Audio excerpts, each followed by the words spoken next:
Welcome to Foundational Steps, the show. I talk with people about the choices they have made in the past to get where they are in life. I'm very excited to share my first episode with you.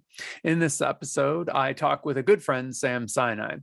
We talk about why it was lonely being a millionaire in his early 20s, taking over the family business, his rule of 5, which can apply to much of life and business. We also talk about superpowers and his ability to see those powers in others to build teams for a successful business. I also find out the superpower he sees in me. We cover a lot more too. We did have some technical difficulties in the beginning, lost just a few minutes, but what we didn't lose sounds good. Links to Sam are in the show notes. Don't forget to like, subscribe, and hit the bell. And if you want to go deeper or ask questions, check out Foundational Steps on patreon.com. Enjoy our conversation. So how you been? Can't be any better. 2022. You know? Thank Another God. year. And you know, it's been a challenge for the past 2 years because for us, it's challenging to really navigate through everything that takes place now because we have to project 9 months from now. And the challenge we get is that, for example, when we do manufacturing, we have no idea, like this round of COVID that's coming in, you know, is it going to affect our industry? You know, right. we don't know. So it's, you know, I came to work first week of January looking to kick some butt, but we don't know what's to come because right now everyone I talk to is COVID. Yeah, it's crazy. I know a handful of people that have had the new variant and it seems to be pretty mild. Who knows is I guess what it seems. It seems but so I actually looked into it as well. So some of the people that are getting hospitalized, they're not getting the new variant. They're actually they're confirming that it's Delta. And I actually did have Delta. It took me almost 4 months to recover from. Oh, yeah, it was brutal, man. I mean, I would go to the gym and, you know, it affected me dramatically because I couldn't even jog on the treadmill without being out of breath. Wow. I'm still fully not recovered. So I know we've talked about some of this in the past, but the mind over matter thing is been studied. They call it the placebo effect, and they know that it's in some cases more effective than medication. You know, it just depends on what the ailments are and, you know, what's going on because, you know, even Michael J. Fox has Parkinson's. Yeah. Yeah. So Parkinson's, one of the therapies for it is a cutting edge surgery. And sometimes the surgery is done. Other times they just tell the family and the patient that the surgery's been done. And the doctors don't know whether they're going to do the surgery until they're in the operating room, and the family and the patient never find out whether the surgery's been done or not. And the effects of the placebo versus the real surgery are about 50-50 as far as like what's effective. But the trick is, as if I'm understanding the study that I've read correctly, the patient and the family cannot know whether they actually had the surgery or not. And as long as they're left in limbo where they don't actually know, then the placebo is effective. And if they find out that they had the placebo and they didn't have the real surgery, then it's not as effective or not effective at all. It's wild. I believe that. You know, my father, when he had cancer, he had prostate cancer and he didn't tell any of us for 12 years. Yeah. And he fought through it. And the second he actually found out that it's getting worse, it took 6 months and he was gone. So I think the mental part of it has a lot to do with it because not that he gave up, but, you know, the doctor told him there's just nothing else he can do for him. Yeah.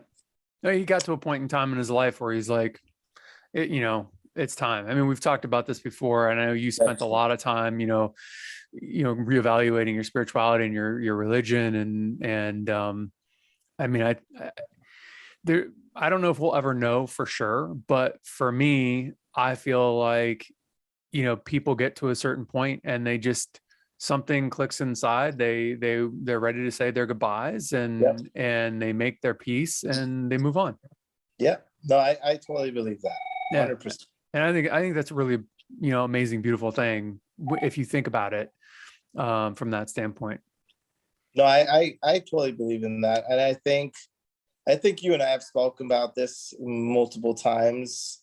You know, everybody talks about, you know, uploading to the cloud.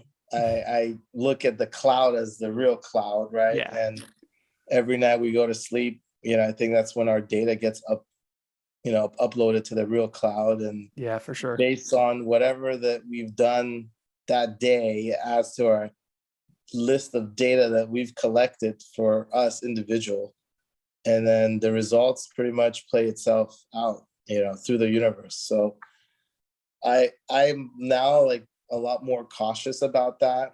So, you know, I spend more time making sure the data that's collected for the day has a lot of positivity around it versus, you know, negativity.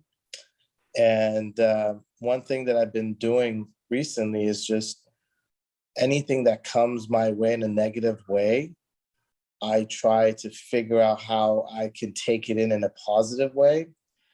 And it's freaking people out because it's like, oh my God, you know, this happened. And I'm like, oh, it's great. It happened because of X, Y, and Z. And they're like, well, that's not a really good way to look at it, but okay.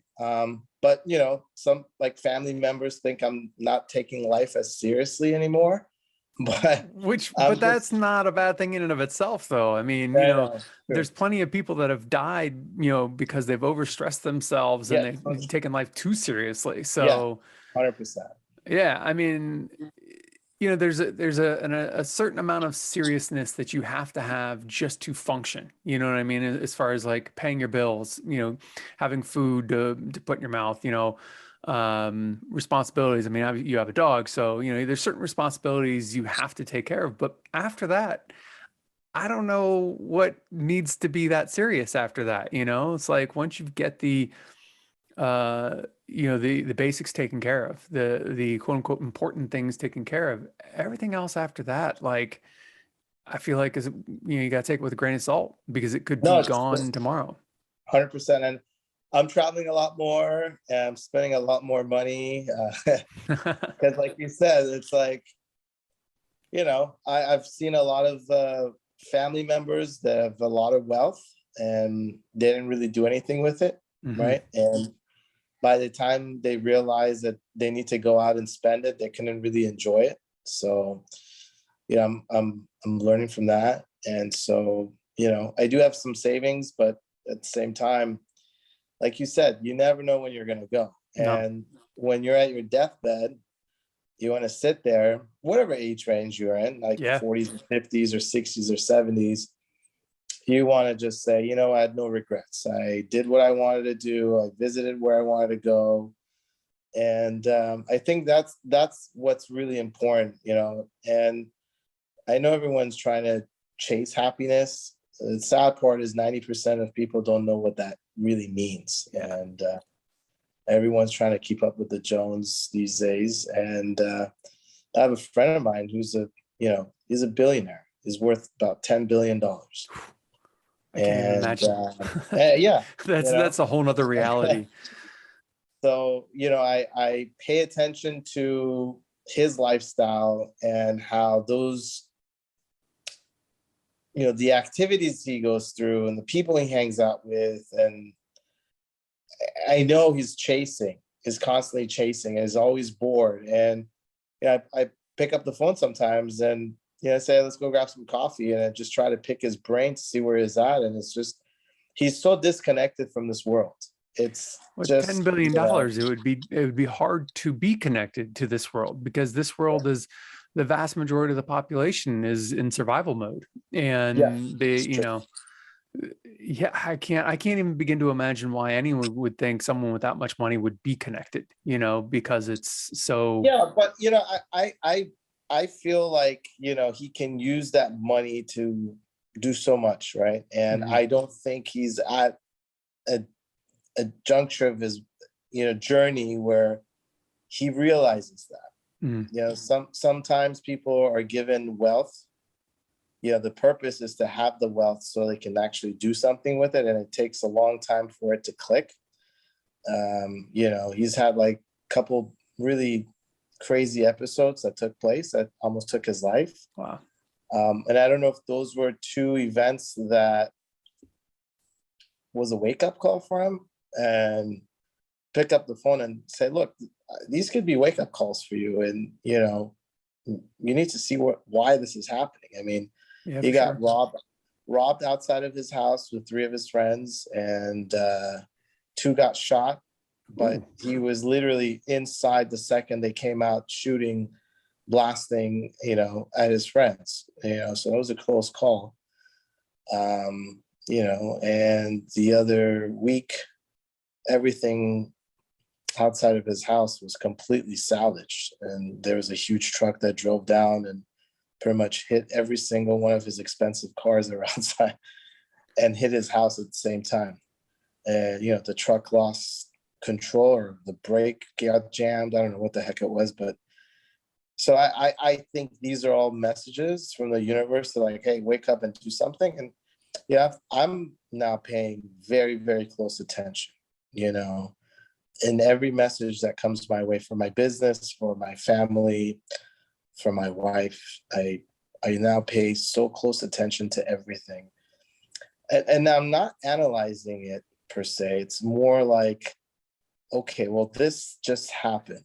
Let's find out why and get to the bottom of it. And if I can't, I'm going to relate it to other things to see what the end result can potentially be. And that's, even in my business, in my life, in my daily routine to work and back. And it's pretty interesting because, again, I think I connected to the data that is collected every day, and it creates the results that puts in front of you every day, and you have to deal with it. And if you want to change it, you can, but you have to be aware and be able to, create that change for the outcome. And I wish more people paid more attention to that. And well, I mean, so you've been in business now for what, 20 years on your own? Yeah. So when you started off, were you able to even come close to the approximation of that, of that kind of mentality, of that thought process, or is not at all? Not at all. I think, when you're younger, you're ambitious, you're aggressive, you have nothing to lose. I mean, I started my business when I was 22 years old. Yeah. And, and I started with a family business when I was 22 years old. My first business I sold almost the age of 21, end of 21. So, when what kind of business was that? It was it kind of turned into a business on its own. I used to work for Morgan Stanley. I left Morgan Stanley, started my own financial advisory firm. We built a software that helped automate trading. And then we ended up This is when you're 20? Yeah. I met, it's a funny story. I met the branch manager of Morgan Stanley working out at a gym. Okay. And he used to work out there. And one day he was struggling with the weight, so I helped him out. And, every once in a while we said hi together. So we decided to kind of work out together, during the time that he came and I came. It wasn't really scheduled, but, we'll spot each other. And so we became good friends. And going to college, I wanted to do some internships. So I went and worked there, and he accepted me because he could make that decision. And then that internship turned into them promoting me. And so I took the license, I took the exams and passed the license. I became an advisor, then became an analyst. And then I left and started my own firm, age of 21. So I was there for about 3 years. And so, yeah, it was an interesting journey for me. I really enjoyed it because, I walked in the first day wearing this flashy, like burgundy tie. Yeah, I was like 18 years old, and he pulled me into his office. He's like, "That is not a dress code here." I said, "Well, you told me to wear a tie." He's like, "Not a burgundy flashy tie." Was it like shiny? Yeah, it Or was did it have? super shiny. It was like so, That's awesome. flossy and so flashy, and so he pulled me and he said, "Listen, I brought you in here. Don't make me look bad." And he's a really good mentor. He sent me to like Toastmasters and send me to a couple of other sales seminars, and Hmm. then kind of worked on me to polish me a little bit more because I was young. Yeah. And then yeah, it's from there I started the family business. So wait a second though. You said something about software. So you left, started your own firm, and then Yeah, started a so we software built this. company. No, so it's like a really simple software development that we did that helped automate trading. So pretty much imagine when back then there were expensive brokers. You Yeah. had to pay, $250 to $300 a trade. I mean, it was ridiculous. And they would have some good. Those are the times where the brokers would call you, say, "I got this crazy pick. You're Right. gonna make millions." So we were those guys who made those calls. We did is we created this software that created the announcements live. We announced it. You froze on me a little bit there. Rewind just a half second. You froze on me there. So you created software that created announcements. No, so it was a almost like an email blast, but it was through a chat software. Okay. And the chat software allowed the transaction to take place. So it was instant. So we would get their, we'll send out an agreement, they'll sign off on it. And for every trade, their brokerage house would actually trade that announcement. So it was instant. So it didn't really take a couple of days or a couple of hours. So they would actually take advantage of that additional 3 or 4 or 5 point percentage, increase when they made the trade. So it was a simple software, but we were able to sell it. And then I moved on and kind of went into the family business, and I came into this business, which is lighting. We manufacture commercial LED lighting. Yep. And my 2 older brothers have been in this space for many years, but they were on the distribution side, and I've been kind of watching them, and my mom's like, "Hey, go help out your 2 brothers and see if you can sell their company." So, is that how you got involved with Deco then? Is yeah. Your mom wanted you to see if you could sell the company for them? It was more than that. I mean, if you really want to get into the details, I at a very young age, I cashed out a significant amount of money, and I pissed away a lot of it. And you do dumb things when you're young, Yeah. So I got into a lot of that, and she wanted me to kind of get back to reality because, here I am as a millionaire at a young age, and really none of my friends are, close to where I was. Yeah, and no one's keeping up with you.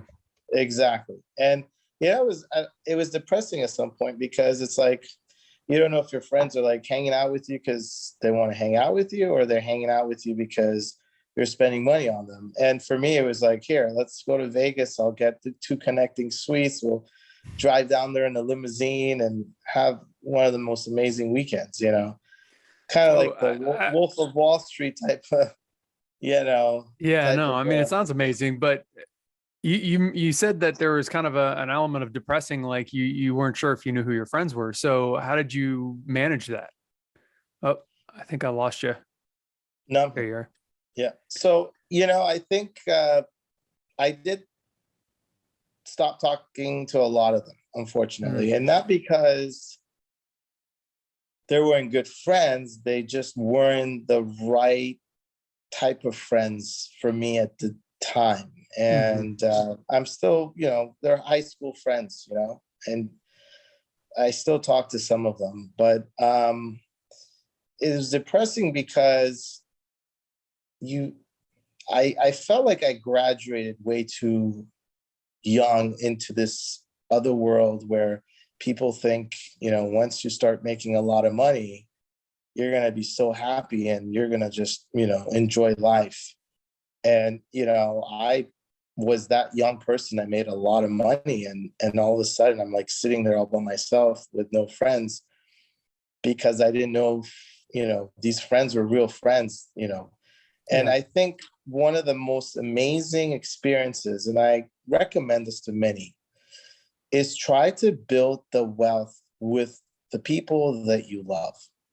And the reason for that is that you guys can all kind of enjoy it together. And it's not just you. I know a lot of people just run with the idea of becoming wealthy and they leave everybody behind. It is lonely on top. It really was for me, at least. And, you can find ways to make yourself happy by giving back. And I know a lot of these wealthy people, they feel guilty, so they start giving back to all kinds of charities and stuff like that. And as they should. Yeah, but do you think, it's great that they're giving back, but do you think that they're actually making themselves feel better, by giving back just because they feel guilty? I feel like and this is look, I've been there twice. I've been there twice. One at a very young age and one, in my 30s. Now I'm in my 40s. And the second go around, I felt like when I hung out with the same peers of where I am, right? Like where people are wealth-wise, and there's groups that you can join, it's entrepreneurs and CEOs, and you go there and you shoot the shit and you talk about your problems and your issues and your growth and everything else. You quickly realize that 90%, I would say 95% of them have a lot more issues than you do. And these are like very successful entrepreneurs. Yeah. And I realized quickly that when you are an entrepreneur and your mind is moving so fast and you want to do so many things in life because you feel like time is the essence, you leave a lot of your loved ones behind, and you have to, because that's the only way to succeed. And what I mean by succeed is that really accomplishing your goals. And I'm a victim of that because when I was growing my business, I didn't have as much time to spend with my wife and travel and do all kinds of stuff. So I feel like, that's part of the journey. And sometimes you realize at a later time. Do you think that's a process of speed though? Like could you have, or could other of these people that you've met achieve their goals without losing their loved ones, family, friends, what have you? If they had just gone slower, could they still achieve their success? I think it's part of the journey, Michael. I think that the way it works is that I think it's part of the formula. I think nobody's going to really know until they know. And I think that's the challenge, is that nobody in their right mind who is hustling and, really trying to make things happen is going to realize during the journey, during the process, until they hit a milestone and they reach some level of success. And then they look behind them. I look at it this like jet that's just going, right? And they look back and, they see the smoke or the steam behind the jet. And they're like, oh my God, look at what I left behind. And they try to go back and try to, pick up the pieces or try to put things together because it's so fast. Entrepreneurs are successful and they're really working their butts off 16 hours a day. Most successful entrepreneurs are successful because there's a lot of passion behind what they do. Right. And with passion, there is no way to gauge time. You know, you can work 18 hours in one day and you would not realize that you worked 18 hours. And Now, it's do you that, think, I mean, I experience, I mean, that passion, you know, and I've experienced, you know, working 10, 15, 20 hours and not even realizing that it's been that long. yeah, But I always wonder, is there an element of an addiction in that? And, you know, because addiction is oftentimes associated with or defined by, is it hurting your life in some way? Is it hurting your loved ones? Is it hurting your health? Is it, you know, mental, physical, whatever?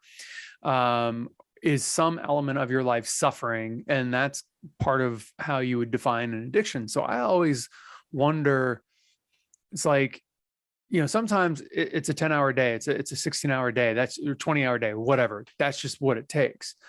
But, you know, with, especially when you're talking about, you know, you were meeting with groups of entrepreneurs that all of them, you think, right, not 95% of them had far more issues than you could ever imagine having yourself. And so I'm just curious to get your perception. Do you think you had any element of addiction? Do you think they had any element of addiction? I mean, obviously you're not an addiction specialist or whatever, but you know, but do you, yeah, do you get what I'm saying? Do you see yeah, any of that? it's the dopamine that kicks in. I think, Yeah.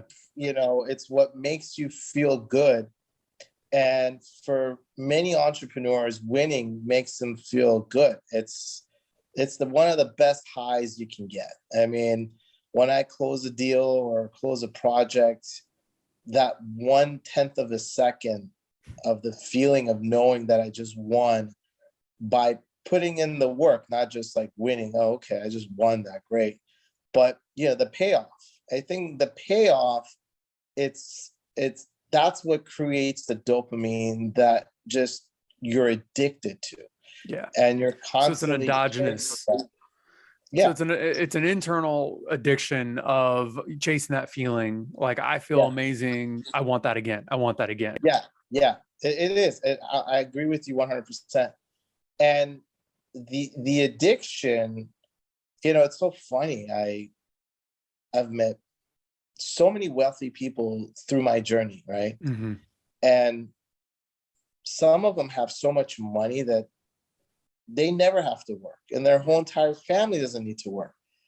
But they get up every morning and they want more of it. And I get it.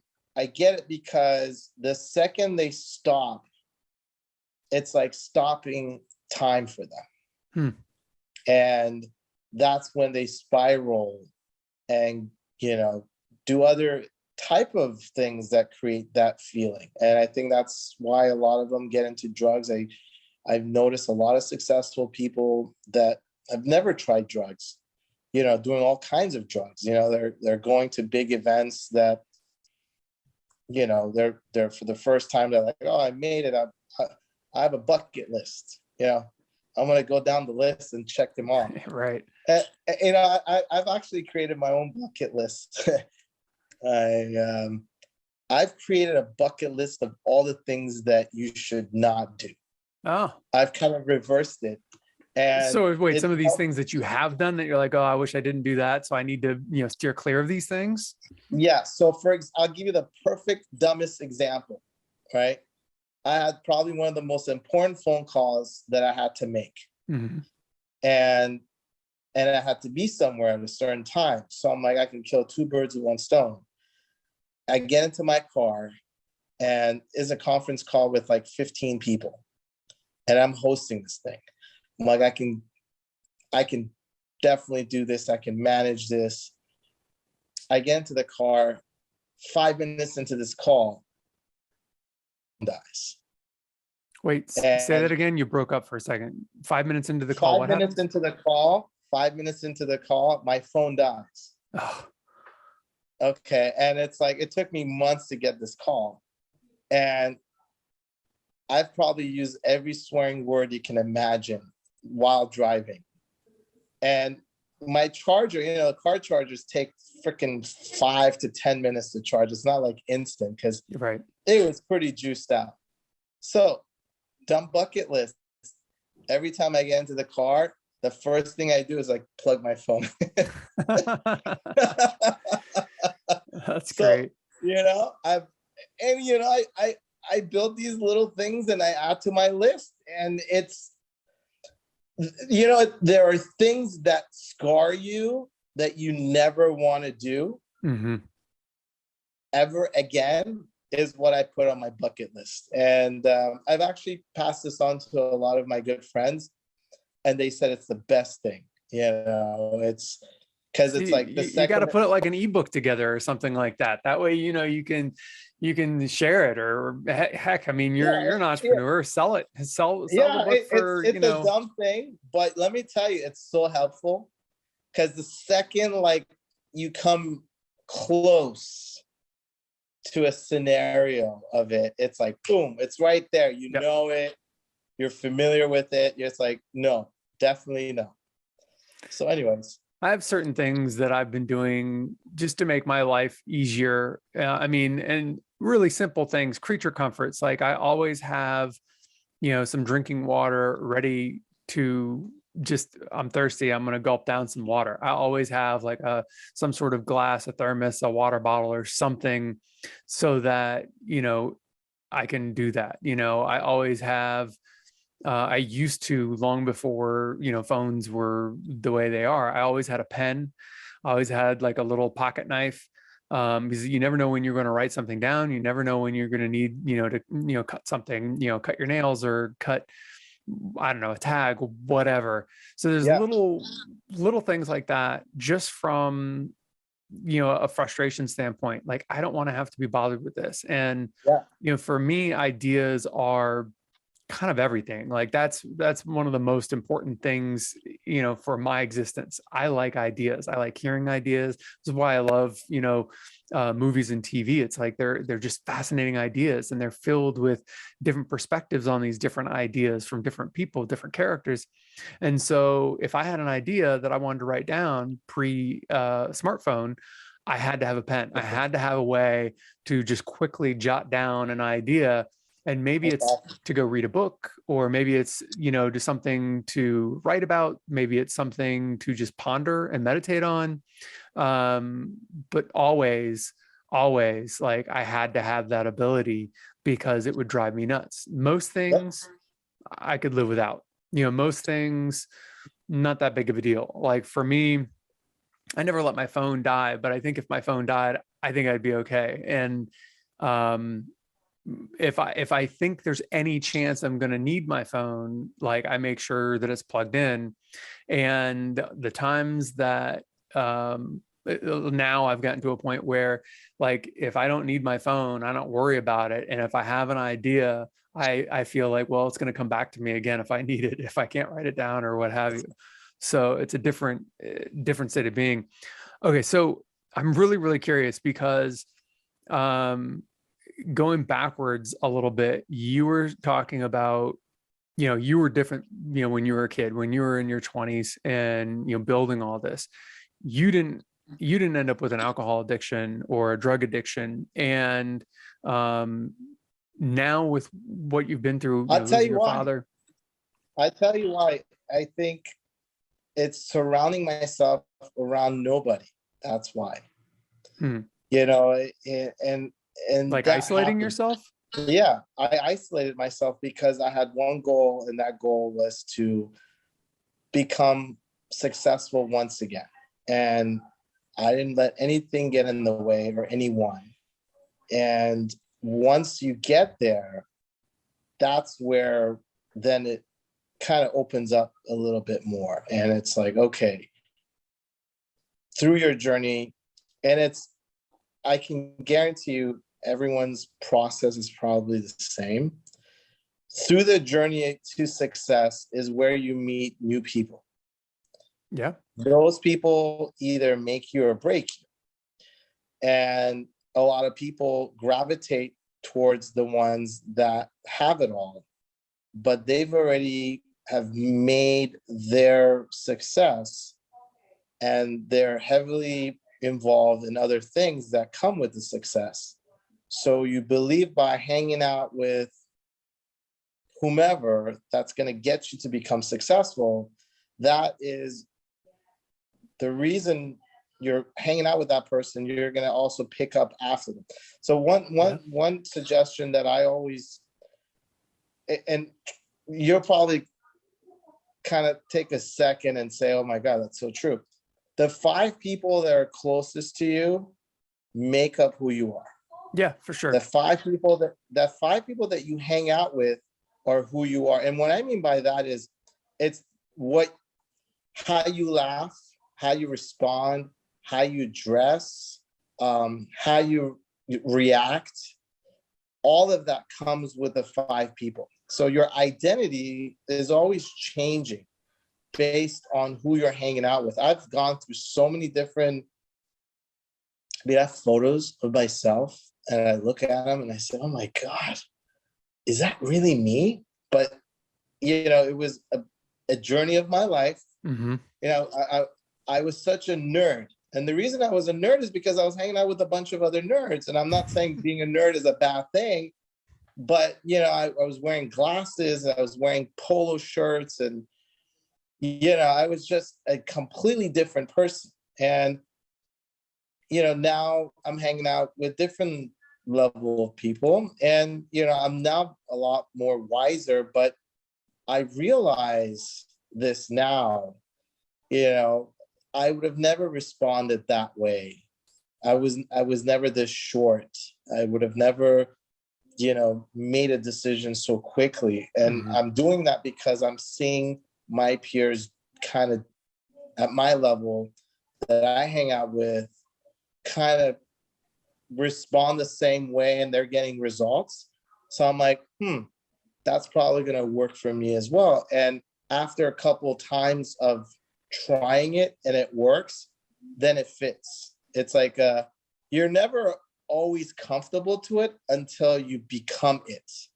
And how you become it is by like giving it a try. Like, I never wore skinny jeans ever.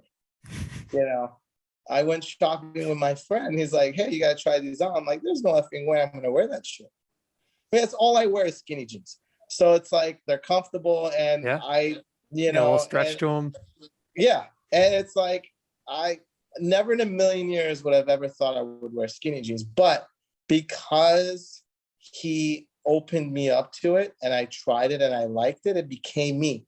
Yeah. Guess what? I converted 5 other people to skinny jeans. That's hilarious. It's like, that's how it works. And I think we're, go ahead. No, I was curious though, because when you started, when you started back in your 20s, you had a group of friends, and some of them had to kind of go away because they weren't able to keep up with you.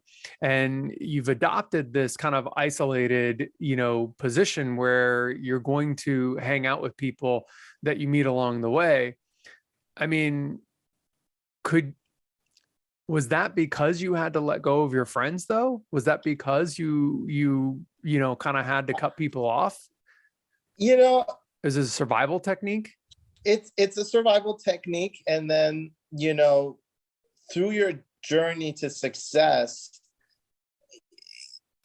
it feels very lonely because you're making decisions on your own. Mm-hmm. And you're kind of looking to validate some of the decisions to make sure that there's a sounding board somewhere, right? And you build friendship through that because it's a trusted advice and you felt comfortable with that person that helped you. And so it's like you form a new relationship with, look, I'll tell you this. And you might agree or disagree, but everybody has friends that they go to for certain things. For sure. Right? I got friends that I go to when I just want to party. I'll never go to them for business decisions. And quite frankly, when I talk to them, I'm not even the business guy that I am when I'm at in my own like work in the zone. Right. Like if they saw me in my elements at work, they would not even recognize who that person is. You know, so you form different types of friends for what you need them for. And it's very selfish of humanity itself, but it's so natural because if you look back, like when you throw a birthday party and you've invited like everybody you know, and it's like so awkward, you know, because you're like, you know, you got like your high school friends are like, hey, motherfucker, what's up? You know, you're like, oh God, you got these professional guys that you met at work, and you're like, hey, what's going on? How you doing? You know, so it's just, you go through so many layers of life and people and experiences, and there's so many layers of us that we haven't explored because one, we're afraid, two, we're not putting ourselves out there to see what we gravitate towards, and three, we're scared. You know, we're scared that we're going to get hurt or someone's going to take advantage of us. And so, you know, during a growth process or during an era of your life where you're trying to accomplish something, you kind of isolate until you reach where you want to go. And you gravitate towards the people that actually helped you get there. They become your trusted friends, you know, and you don't want to lose them because you feel like they were the reason why you got there. And unfortunately, some of those people change and they go through a different path of life because they've decided that, you know, they want to continue a journey in a different direction. Yep. And you might spiral and chase them to go in that direction. I've seen so many people that have done that where, you know, I'm not saying I'm not a big fan of tattoo, but like I had a friend of mine who, you know, I grew up with, and he's like tatted up head to toe. And I know for a fact he would never have got a single tattoo because I just know him so well. But the crowd and the friends that he hangs out with, that's what they're really into. Yep. And so he got one and he got addicted to it, you know, like you said. And he's like, every week he's got like a new tattoo artist, like getting inked up, which is cool. I don't care. But I'm just saying, like, these are, you know, my dad used to say, you know, you have to buy your friends, you know, and, you know, it's sad, but it's true. And buy in terms of, you think he meant that in terms of what you're paying well, he said it emotionally, when or? I was young. I'll tell you something funny. Yeah, God bless his soul. But growing up, you know, I'm very social, and you know that. Yep. I gravitated to all kinds of people. And so like when I came home, this is when I was 6, 7 years old. Yeah, I bring home a new friend. I'm like, hey, mom and dad, look, I just, you know, this is Darren, or this is Mike. And my dad, he knew, and he had good intuition. Like he knew like if this person's going to be good for me or not. And he would just tell me, hey, you know what? Don't tell Darren or whomever to come over anymore. And I said, why, Dad? He's so cool. He's like, no, call Michael and John, and we're all going to go to Magic Mountain, and I'm buying lunch. I was like, oh, really? That's cool. So then, you know, he's kind of hand selected the friends that he felt were good for me growing up. And he literally will take us to Magic Mountain, buy lunch, do this, do that, so I can kind of grow with them as good kids. And, you know, he told me this later when I was older. But, you know, it really, really comes down to the people that you hang out with. Your 5 friends or the 5 people in your life are who you are. And so if there's like people that create anxiety, negativity, or anything that really puts that in you, and all of a sudden you're like, you have anxiety, and all of a sudden everything that you look at is half empty, the cup is half empty, that's not coming from you. It's coming from the people that surround you that make you see the cup half empty. I don't disagree with you. It's interesting. I do have a slightly different perspective on it because I do think that that is absolutely true. I think there's another element to it or another dimension to it, which is, it's also not coming from them directly. It's coming from the people they hang around, their family, Yeah, 100%. their experience. I agree. And, at some But point in it's their time, 5 people, right? Because yeah, your 5 people might not be their 5 people. right. And the influence, and there's no way around this to some extent. Everyone's going to have at least one person in their 5 that is not part of the 5 kind of thing. Or they're going to have a 6th person that's damn near close to the 5th person kind of thing, and so it's going to bleed into their life. And, I've always been a person, that I want to save the world. I want to help everyone. I want everyone to be happy. I want everyone to find, their most beautiful self, their most, powerful self and flourish. And, my father, he didn't do what your dad did, but there were definitely conversations about, who you hang around with. If you want to be a winner, hang around with winners. There's definitely conversations like that.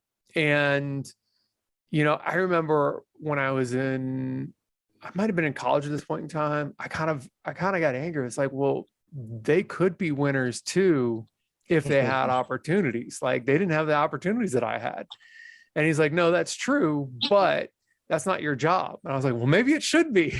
Like, maybe I should give them an opportunity. And, because of that, I had friends that were gangbangers. I had friends that were drug dealers. I have friends that were prostitutes or worked in that world. I've had friends, very wealthy friends, very successful friends. I don't know any billionaires. No, actually, I do know one billionaire personally. But yeah, I mean, I know people from every single walk of life. And, to a certain extent, I've also isolated myself. Like, so, I try to, but the way I isolate myself is a little bit more esoteric. So it's through meditation and mindfulness. So when I'm around someone, I want to know what I'm getting from them. And so, and that's created a buffer. Some people don't trust me because they know that like I'm looking at them for who they are and they don't like it. I had this one guy in my life. I knew him for probably at least a year at this point in time. And every time I played poker with him, and it was always just for fun, we'd $20 buy-ins, that kind of thing. And it would always end up me and him. It was, everyone else, lost, and it was me and him. And I thought for sure he was bluffing, and sure enough, he had the cards, and he would end up winning the game. And at some point in time, I overheard a conversation he was having with someone, and he got off the phone and he said, "Whatever you do, don't repeat anything you heard." And I immediately knew he was a liar. Like, I was like, oh, like that's what it is. I just have taken him in, and I never really had my thumb on him. Like I never could exactly pinpoint what it was about him that I got from him. I just knew that I was never fully comfortable with him, but he was in the friend group, and a larger friend group of, 20 people or whatever. And he was actually a closer friend's older brother. And but there's something. And at that point in time, I knew immediately that, oh, that's what it is. He's a liar. And when I play him in poker, he's not lying. And I played him a couple more times, and I was able to win because I realized he only played if he had the cards.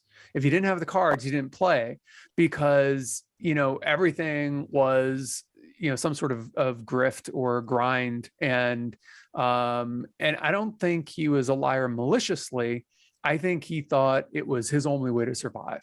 I think it was his survival mechanism to keep, his friends where he liked them, his wife where he liked her, his brother where he liked him, and all of that kind of thing. And it was just a way for him to control everything. So he would tell people what they needed to hear, what he thought they needed to hear, and didn't want anyone to know what he didn't think they needed to know, so that he could manage everyone and everything around him.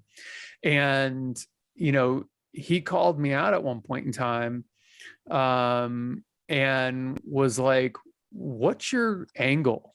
Like I don't remember if he said angle or game or whatever, but he questioned whether I was there trying to take advantage of him, his family, his friends.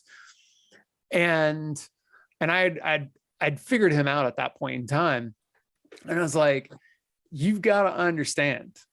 I was like, I have no angle other than to understand my surroundings and the place that I put myself, because I never want to be in harm's way. And I've been in situations where it's not safe. When I was 15 years old, I'd go into the streets of DC to go see an underground concert.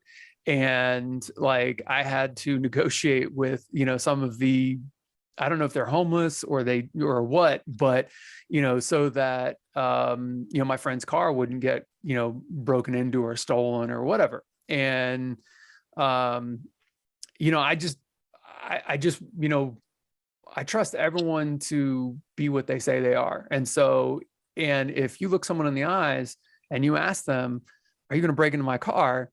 And if they look at you and say, I mean, there's obviously pathological people, but if they look at it like, no, man, absolutely not.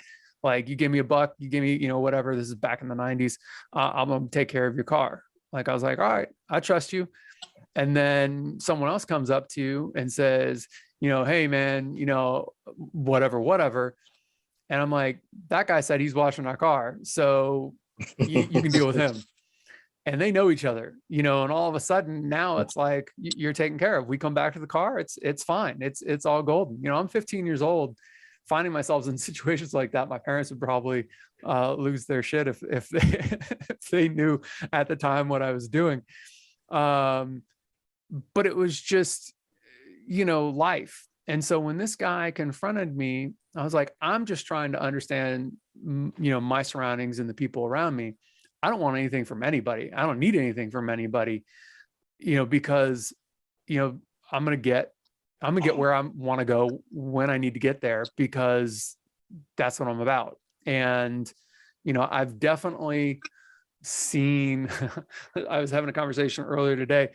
I definitely thought I had a handle on certain goals, which I achieved, and I didn't even realize that I achieved it because I was looking at it from the wrong perspective. Like you were talking at the beginning of the conversation about reframing and how like you're able to just see things in a different way now, and it's freaking some of your family members and friends out. Like that ability to reframe and look from a different perspective can change everything. Yeah. And when when he confronted me and asked me, what I was doing there, I realized that, okay, here's a guy that feels threatened by me because I see him for who he is. And, he's trying to control everyone and everything around him by lying, in some cases lying. Sometimes, I'm sure he told the truth or selective truth.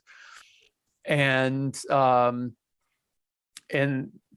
my safety here is now in question because God only knows what he's willing to say about me, in this situation with these people, because, or even reputation, not just safety. Right. And I mean, I think reputation to a certain extent is your safety or lack thereof, sure. Because what can you achieve in life if your reputation is mud? It becomes difficult, in any walk of life, I think. And it was interesting from that day forward when he confronted me. I'd kind of had his number at that point in time, and I was able to be much more aware that he was cautious around me. And I was much more aware of the lies that he was spinning, with his wife, with his brother, with his other friends. And, I just looked at the group and I said, this group is going to implode. There's absolutely no way this group is going to stay together, like at least not how it is. And sure enough, within maybe 6 months, maybe a year, I get fuzzy on timelines. Everything kind of blends together after a few years, because this is over 10 years ago. Jobs changed, people moved, and everything kind of fell apart. It was not a sustainable life, I think what you're talking about as far as like the 5 people around you, if those people are going to stay the same, then you all have to either be willing to not grow together, which is eventually going to, form some level of resentment, or you got to grow together. But I'll tell you something else, Michael. I don't recommend the same 5 people to be in your inner circle at all times. I believe through the journey that you're going through, you can always switch off the 5 to whomever you want it to be, because it's never going to be the same 5. It can never be the same 5, because I wouldn't think, but I don't know. Maybe some people, have that same group. It's hard. It's hard because if you're stuck with the same 5 people, forever, you're never going to grow, because there's somebody that's always pulling you back while you're growing. So I've changed my 5. So now I can tell you there's top 2 or top 3 that's going to always be there, right? Now, do you consider your wife in that 5 or in the top 3 or 2 or whatever? Yes. Okay. Because the wife makes half of you, right? Yeah, and the other half comes from the other 4. And so, the wife, your significant other, definitely is the 1 or 2 that always stays. And sometimes people get divorced. So that's why I say that. Top 2 or even 3. And 1 could be the best friend that you grew up with, right? That's always been there for you no matter what, which I also have, right? Mm-hmm. And he's gone through so many different layers of life. And I know if I wasn't there for him, he would not be where he is today. So sometimes you play a big role in his 5. So, and it becomes a trade-off. So it's like, he realizes, and the sad part of humanity is that somebody always needs to first take the initiative. It's never equal. And you give so much where the other person feels not obligated, but feels like, man, he's done so much for me. I need to outdo him. So I'm going to go out on a limb and do X and Y and Z. So I take that approach for a lot of my top 5s, mm-hmm. because I know they're not going to do the work. They're not going to do the heavy lifting. I have to do it. And there's a lot of work. And I'm expecting them to come through when I need them. And it's the second that they don't come through is when I drop them, because I'm like, they're all in it just to accept and receive, but not give. And so how many of these? It's really easy. I'm curious, how many of these people over the years have you done business with in your top 5? All of them? Some of them? I mean, excluding your significant other. So it doesn't have to be people that you do business with. None of them actually are the people that I do business with, because I think, doing business, maybe 1 or 2 in my previous time, but I think these are people that share similar lifestyles as mm-hmm. you, can relate, and you can, let's say, I'll tell you, at one point of my life, believe it or not, you were part of the 5 that I used to come in contact with, like every I don't know, every other night when we used to walk our dogs. Yeah. And you kind of fit right in because you were there for me. And so, when you left, I had to replace you somehow. And that's because I was sharing some very personal stuff with you Yeah, for about my sure. life and everything. So you were there for me. So I accepted you as one of the five. Unfortunately, we lost touch, you moved and everything else, but that's just a perfect example is that, it's the closest person around you that's going to be there for you to help you through your journey is the top five. And I want to kind of express that example because so much that you've done for me. And, I used to come out and walk my dog and let off some steam and you're like, hey, don't worry about it. It's this and that. And the funny thing was like, I come outside my house and you're just like there. And it's like, what is the coincidence of that happening, So it was almost like the universe kind of put you to be part of the five. It wasn't even my selection. So sometimes the five could be somebody that just kind of drops right into your life and you have no idea who they are, but they come into your life for a reason. So, and you just have to acknowledge and, create the awareness of that and take that person in and know that they're there for you as a purpose to help you get to your next journey. And it's been great, man. I mean, I've gone through so much the past couple of years. I'm very grateful. I meditate every morning. I think it's probably one of the most important things is to be one with the universe. Because once you're one with the universe, you're pretty much set free. It's like, whatever is going to come your way, you're part of it, So it's like, bring it on, And I think people are chasing two things in life, happiness and freedom. I think freedom is being one with the universe. And however you do it through meditation, it's through waking up in the morning and accepting that, you're here for a reason, and your reason is to go through the journey and whatever comes your way. I always say this to people that are going through some really challenging times, because I've noticed a lot of people right now, especially now, they're going through some really difficult times. I tell them, I said, look, take this as an opportunity to kind of weather the storm, because some people believe in God, some people think it's the universe. It's not going to give you something that you cannot handle. It's a challenge. It's like playing a video game, right?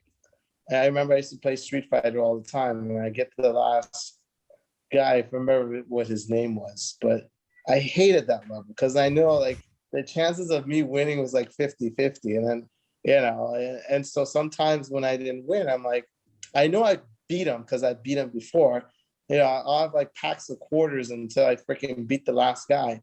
So it's a perfect example is that you're going to beat this obstacle, this challenge that you're faced with. The only reason why you're not going to win is because you're giving up, right? And, that's why you just got to fight through it and learn from the experience and create that bucket list where you're like, I'm never going to make this mistake ever again.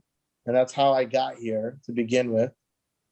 And kind of better your way to make better decisions. And you're right. Some people are not blessed. I mean, I'm not saying I was blessed. No, I just kind of did what I thought was best for me. And I took some big chances and big risk, and I had high rewards. With high rewards, you also lose because, what comes easy goes. And so sometimes you got to build up to it.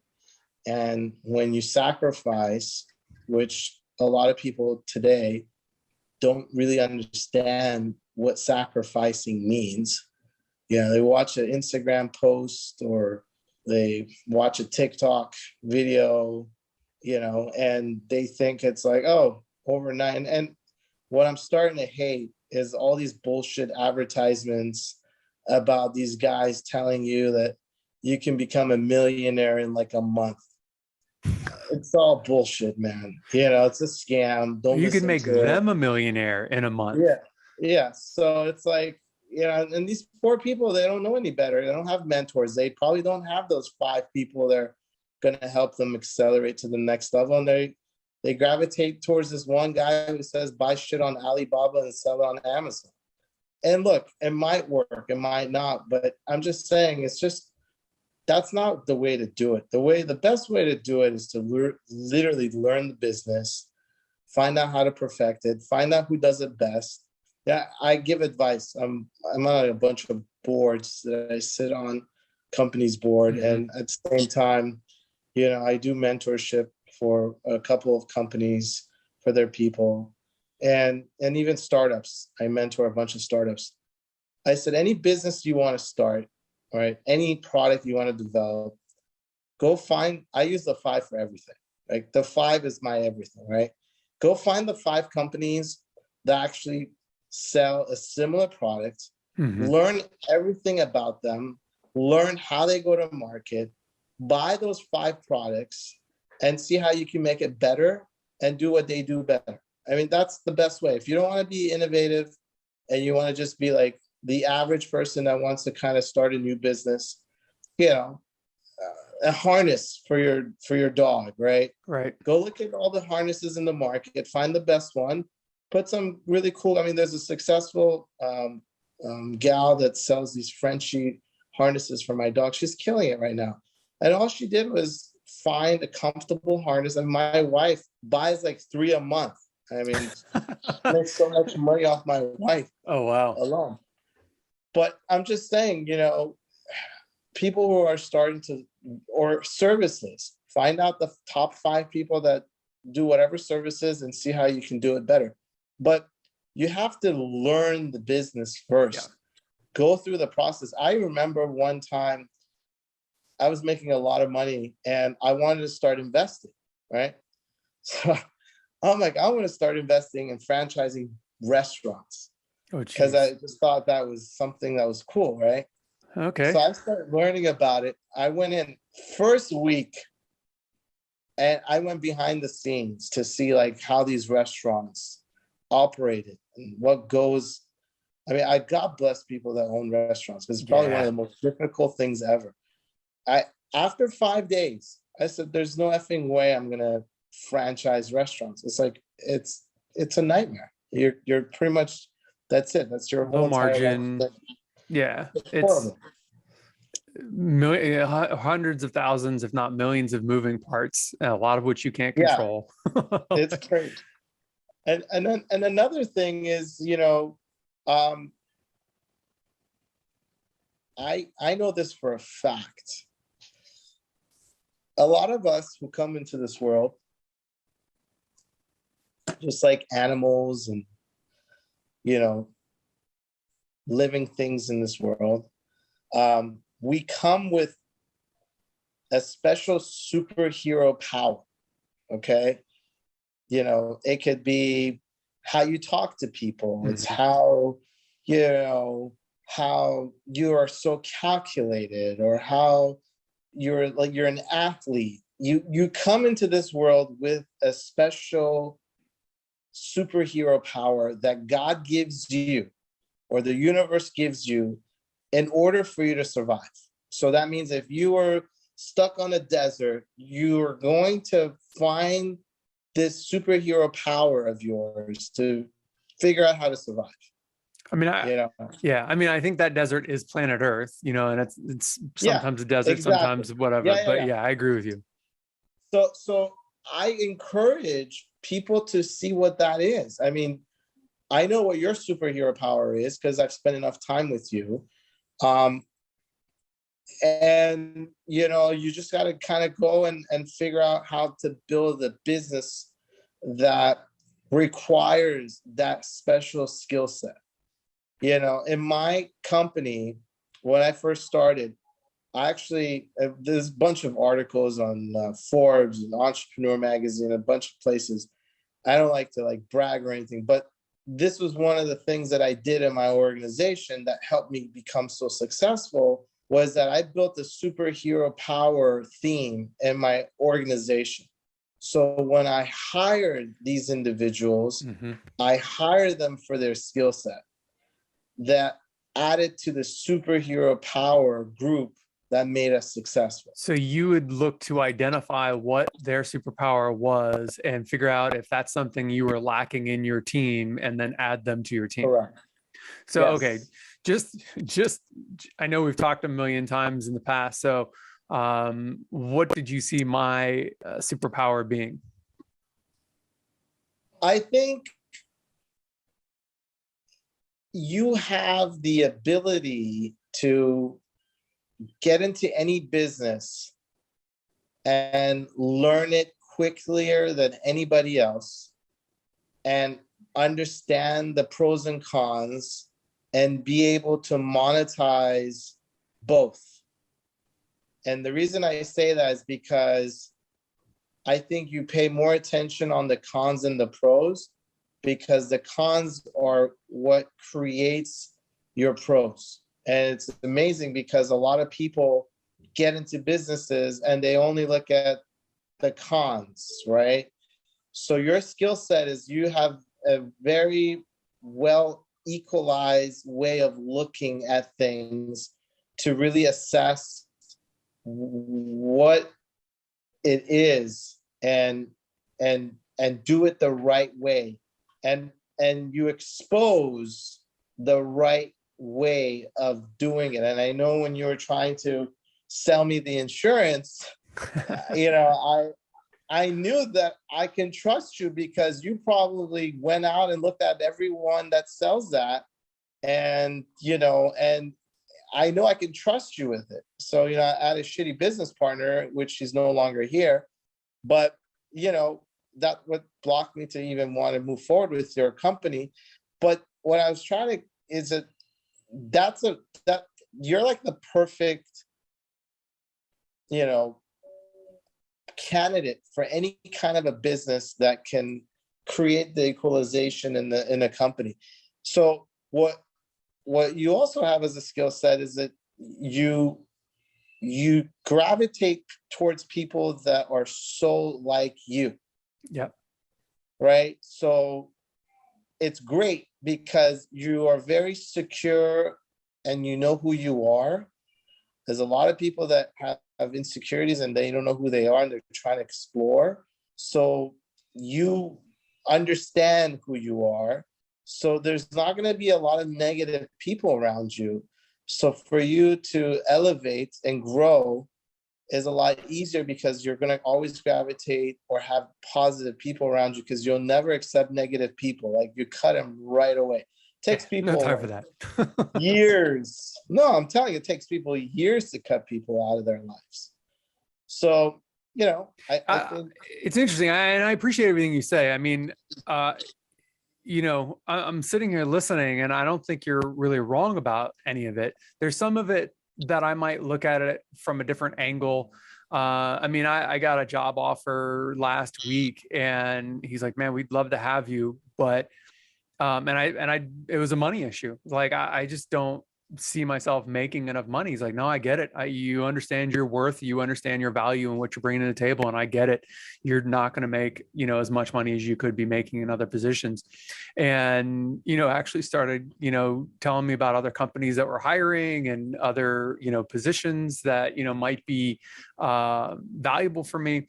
And it was interesting because in that interaction, it was very much a affirmation of everything you were just saying, which is great. I mean, it's part of the reason why I wanted to start this podcast, is because I feel like I have conversations with people that other people aren't going to be able to have. And if one person hears this and goes, oh, wait a second, I can change my life in this way and that way or another way, or I need to, rotate the 5. They're going to see steps and to be able to understand how to do that. And it could change their life. And if one person listens to it and it changes their life for the better, then it's a success. And it's true. I just got goosebumps when you was telling me that, because I so believe that. I think that, there was a reason why we're having this podcast, right? there's ways to convey a message in people's lives. Mm-hmm. And there is always a breaking point, and there's always this one point of your life where it just hits you. And I'm hoping that whatever your next journey in life is, which I know it's to change people's life, this is ultimately what you should do. Because I think it will grow into something much bigger. I mean, I know Joe Rogan look at Joe Rogan, man. He's killing it. He's doing amazing. I mean, he's getting millions of downloads. And so, and you're no any different. I mean, if you shave your head, you might look like him, but put on a lot of muscle. But he gets a lot of shit for it too. I mean, the guy, they got people that hate him, got people that love him. So, and look, there's a lot of haters in this world. Okay, there's a lot of haters because they hate to love to hate you. Yep. And the reason for that is because they're not really secure or happy with where they are in life. So, not necessarily they're jealous, but, they don't share the same way that you looked at life or how you want them to look at life. And that's completely fine. I share this with people too. I said there's the white hat and the black hat guys, right? You're wearing a black hat right before you say this, just to make you aware, you're wearing a black hat. I am a white hat guy wearing the black I know you're a white hat guy. That's why it's ironic. I think we've had this conversation, right? What's that? It's ironic that you're using that. It's true. Yeah. And I'm wearing a black hat. So metaphorically speaking. I'm a white hat guy disguised in black hat so I can beat up the black hat guy. There you go. So he thinks I'm one of him. But there's always two sides to the coin. And I feel like you need to live both the black hat and the white hat guys mentality, and there's a equalization there too, because I feel like you can't be both because it's just not possible. No, but you can't get blindsided by the people that want to take advantage of you, the black hats. You can't be blindsided 100%. By them. So you have to understand how they think to some extent to be able to avoid being taken advantage of by them. 100%. And I think it's an invaluable lesson that, unfortunately, I don't know. You can hear it, you can see it, you can be mentored through it. But I think at some point in time in your life, you're still going to fall victim in some way or another, even if it's just a little bit for one moment, to learn the lesson of, not being taken advantage of. I agree. I agree. And I'll tell you something. I feel that I haven't shared this with a lot of people, but I'll share it on your podcast because I think it'll definitely get people to look at life in a different perspective. And I say this because, everyone is always chasing money, right? Mm-hmm. So money is a form of energy. Yeah. And how you receive that is how you're going to spend it. And think about that. So if it was created through a very negative, not positive way that gives back to this world, and I'm not saying it to sound cliche or anything, but like, for example, if you really worked hard for that money, it comes in a form of a very positive way where you're going to allow to spend that in a positive way, and it circulates in a positive way. So the energy from that money that comes into your life is going to get circulated through a positive path in how it's spent. And if it's coming in negative, let's say you go out and you rip somebody off to make money. The person who got ripped off is going to send some really bad negative vibes and energy towards that because he got ripped off. Like, for example, you get robbed, somebody steals your watch, your wife's purse or whatever, and they go and they sell that purse and watch, and they get that money, and they made money, right? Took money that they didn't belong. How that's going to get spent, if they're going to go spend that money for their family, for example, the kid will eventually get sick or have cancer or have something negative that will come to them, because the money that was spent to buy the food for that kid it came from such a very negative place. So it's going to put negativity into you and everything you do. But if you do it through a positive way, it circulates 10 times more. And all of a sudden, that money that you just spent $1 is circulated. It's going to come back and turn into 100. That same money, like you gave this money to this guy, he gave it to another guy, that guy gave it to another guy. It's circulated. All the same money will come back to you. That $1 will turn into $100. Yep. And it's vice versa. When you receive it in a negative way, guess what? You go into debt. All of a sudden, you're driving, you hit a pothole. And I'm not saying people that hit potholes and they need to replace their tires is they took negative money. I'm just saying. No, I mean, sometimes shit happens, So, yeah, I'm not saying that. But I feel that I give this recommendation to all. And I've seen my really successful friends who beat the system because they knew they could, paid every single dollar back, but in a different form. So what I'm saying is, don't think you're getting ahead by ripping people off or cheating your way into success. I guarantee you, everything in life is balanced. You're going to pay for every single penny that you took that did not belong to you. So try to work. Yeah. I think it's an amazing point. And I think, it can be a little bit esoteric to think about, money as energy, but I always like to say we're spiritual beings having a physical experience.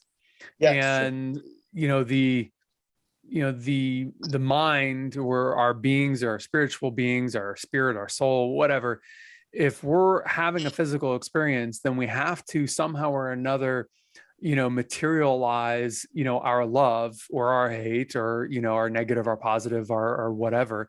And money is that currency. I haven't posted it, but I wrote a blog post at some point in time I'm going to post regarding currency, because I think the only true currency is attention. And where you put your attention is what you're spending your money on, or, or how you spend your money is where you put your attention, or vice versa. And so true. If we thought of our attention span, we have, in terms of hours or in terms of minutes of seconds, whatever we focus on, whatever we put our attention on, that's how we're spending our money. And we have 24 hours in a day, and, for every hour we spend, we're going to get so much return, unless you spend it on something, that has no return, that's mush. And like social media, for most people, not everyone, some people make a lot of money because they're putting so much into it that they're going to get that return. Other people are using it as an escape. The same way a drug addict might use a drug, they're using it. And so, they're getting nothing back. And that's where they spend their attention. So I love that. And I think, and I hope everyone hears that, where they put their money, and how they put their money, with love or with hate, is going to be how they get it back. I hope people hear that. It's so true, because it's circular. It really does circulate. And I've, believe it or not, I've tested it, and there's ways to do it. And we could probably share this in another podcast, because it's a whole process, but there's ways that you can actually test this. And there's studies that, if you, I think, I don't remember the name, but I think it was a study where there was 2 jars, and I don't know if there was. God, this rings a bell. You're like complimenting one thing, and you're putting a lot of hate on another, and which one gets more money? Like, What's yeah, that? there's some like they put a sign on it, or they but the people putting money in the jar couldn't see which jar was which, but the one I don't know. Nah, It's it's a something like study. that. This was years ago that Yeah. and I bring that up because I know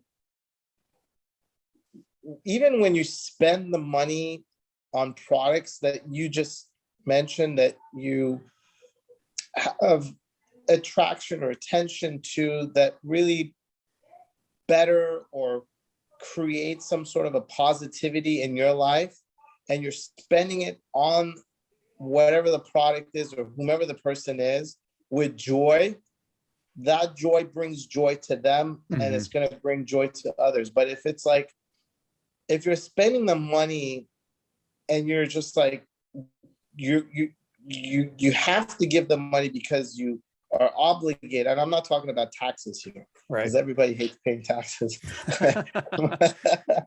But it's just pay attention. The next time you spend money or you receive money, find out if it was deserved. And if it wasn't, that's fine. You know it. You're guilty of it. Take the portion that was not deserved and give it back.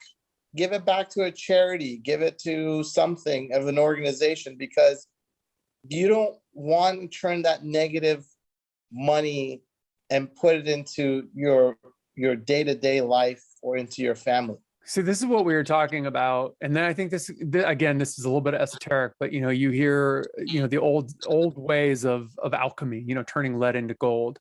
And you were talking earlier, you mentioned, wealthy people donating to charities. And I think and I question, does that actually make them happier? And I think if, and this is, I'm curious to get your perspective on this, but if you are saying, it's not that you feel guilty, but I need to give back. I have such great wealth, and I'm going to transmute whatever money I have coming in into other people's joy, and you can exponentially do good for people that way.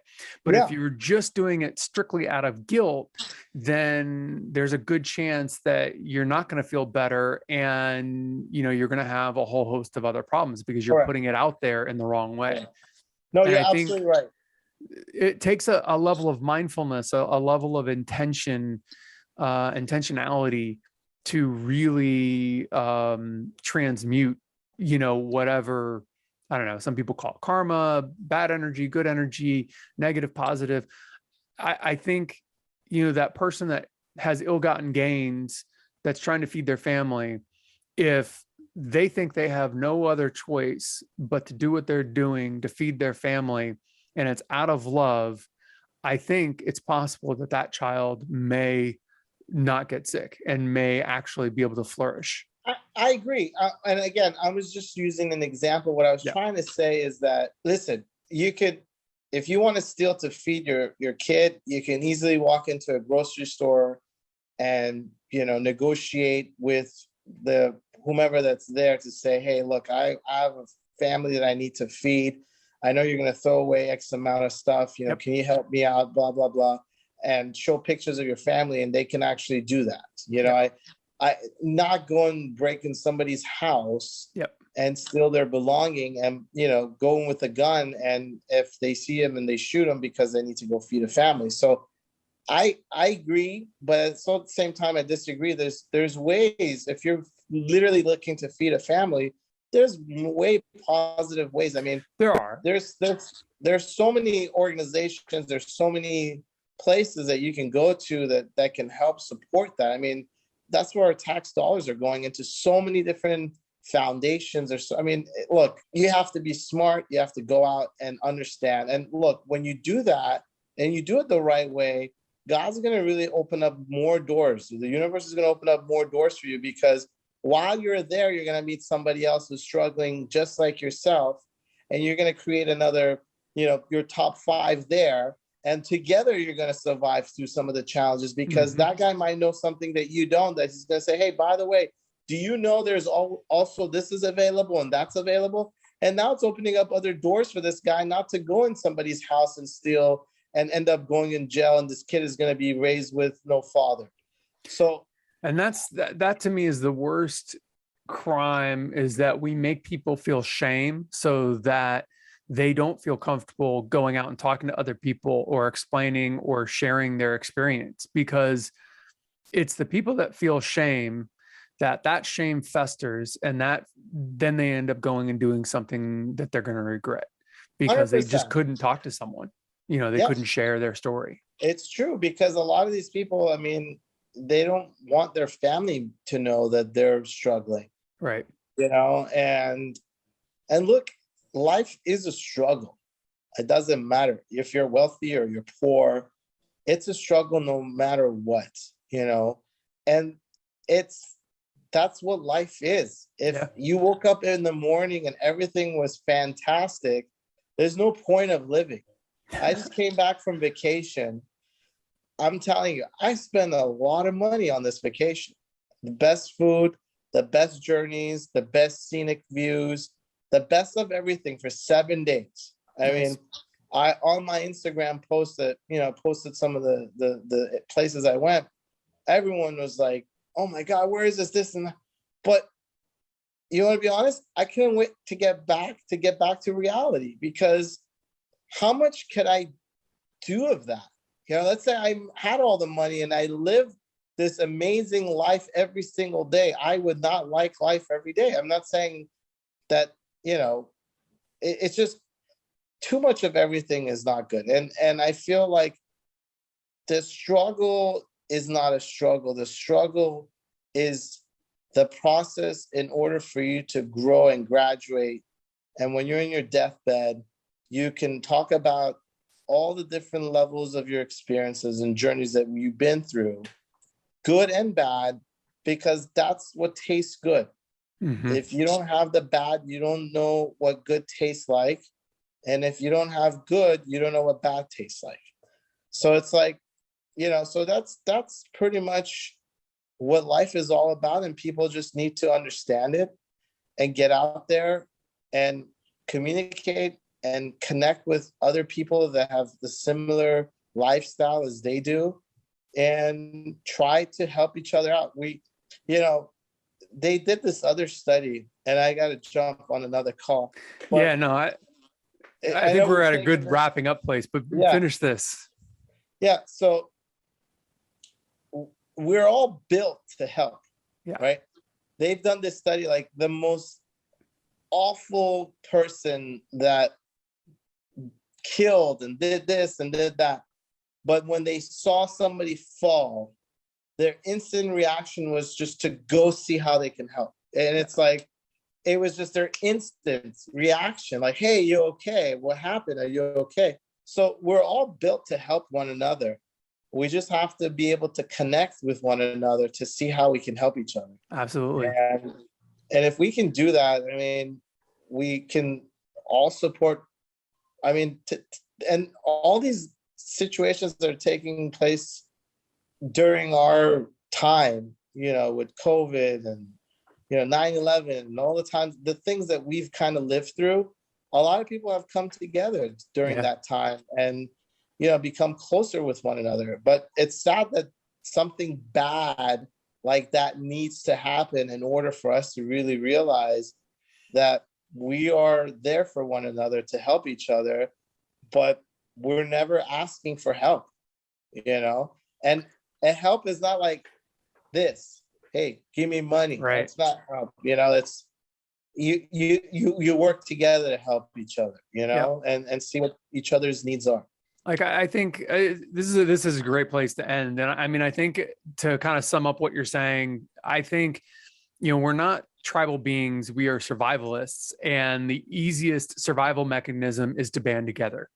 Yeah. And, I think we've gotten so big and so populated that we have forgotten that community. We've forgotten that tribe, is for survival. And, and we can be a tribe of earthlings.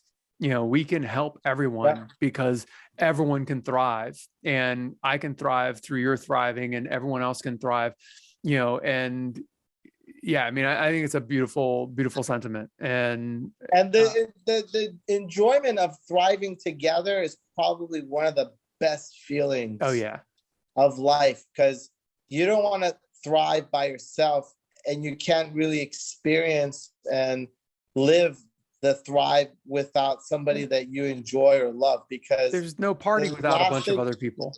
Yeah, because it's like going in and spending like $500 on a dinner, and this other person can barely afford a $50 dinner. It's like, yeah.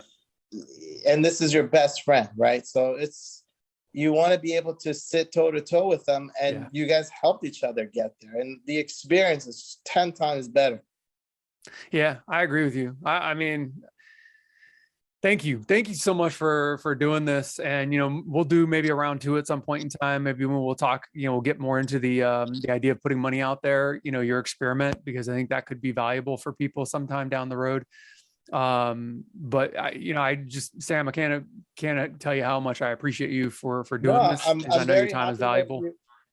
I'm very happy that you asked me to do this. I would have not done it with just by you, because I know this is something that you have passion for, and I'm honored to be your first person, or whomever else you interviewed. But I appreciate you thinking of me, and I'm hoping our conversation today can help people's lives, or change something in their way of thinking. And I hope so. I think it will put something positive in the universe. And yeah, that's brilliant, man. That's exactly what we're trying to do. So thank you.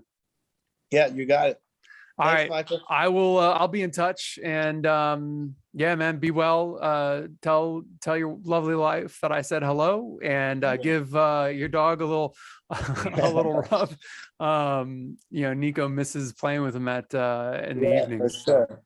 Until next time, my friend. You got it, brother. All right, be well. Take care. Bye-bye. This is just the beginning of Foundational Steps, the show. Many, many more great conversations to come. I can't thank you enough for listening. Find Sam online in the show notes. Please like, subscribe, and hit the bell to get notified for future episodes coming soon. Thank you, thank you, thank you. Until next time, remember, your life story is yours to write and rewrite as many times as you want.